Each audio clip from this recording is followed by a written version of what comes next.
पाकिस्तान के पूर्व राष्ट्रपति जनरल परवेज मुशर्रफ की तबीयत गंभीर है और वो एम्यलोडायसिस नाम की बीमारी से जूझ रहे हैं। दरअसल मुशर्रफ के परिवार ने उनकी स्थिति के बारे में एक बयान में कहा है कि वो वेंटिलेटर पर नहीं है। अपनी बीमारी की जटिलता के कारण पिछले 3 हफ्ते से अस्पताल में भर्ती हैं। परिवार की तरफ से जारी बयान में कहा गया कि मुशर्रफ अब जिस स्थिति से गुजर रहे हैं वहां से उनकी वापसी संभव नहीं है और उनके अंग खराब हो रहे हैं। कृपया उनके जीवन के लिए प्रार्थना करें।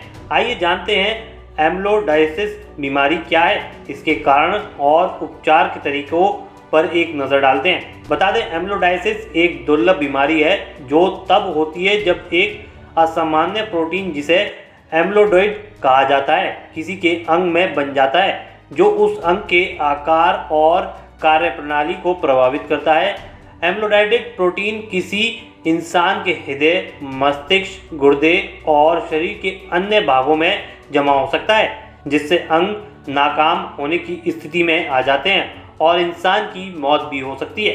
एम्यलोइड प्रोटीन सामान्य रूप से शरीर में नहीं पाया जाता है, लेकिन इसे कई अलग अलग प्रकार के प्रोटीन से बनाया जा सकता है।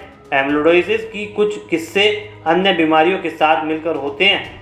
हालांकि इस बीमारी के कुछ लक्षणों का इलाज के जरिए सुधार हो सकता है। एम्यलोडायसिस की कुछ किस्में जीवन के लिए खतरा, अंग विफलता का कारण बन सकती हैं। एम्यलोडायसिस इंसानी शरीर के लिए एक सेकेंडरी बीमारी की तरह होता है, लेकिन कभी कभी एम्यलोडायसिस प्राइमरी बीमारी के तौर पर भी विकसित हो जाता है। कभी कभी ये जीन में उत्परिवर्तन के कारण होता है, लेकिन आमतौर पर एम्यलोडायसिस बीमारी की वजह अज्ञात रहती है।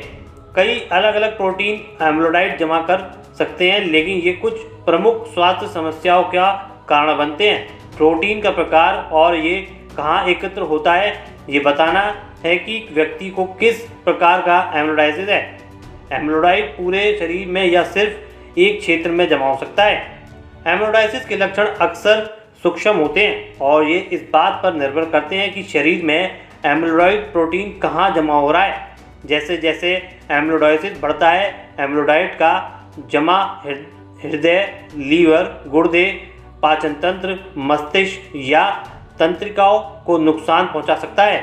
इस बीमारी से ग्रस्त मरीजों में गंभीर थकान, वजन कम होना, पेट, टांगों, टखनों या पैरों में सूजन हो जाना, दर्द या हाथ पैर में झुंझुनी, त्वचा के रंग में परिवर्तन, आंखों के आसपास की त्वचा के बैंगनी धब्बे या चोट के निशान वाले क्षेत्र, चोट लगने के बाद सामान्य से अधिक खून बहना, जीभ की सूजन और सांस लेने में कठिनाई जैसे लक्षण दिखाई दे सकते हैं। इस बीमारी का पता लगाने के लिए मरीजों के शरीर के अंदरूनी अंगों का इलाज करने के लिए इमेजिंग प्रक्रियाएं जैसे कि इकोकार्डियोग्राम, न्यूक्लियर चेस्ट टेस्ट या लीवर अल्ट्रासाउंड किया जाता है।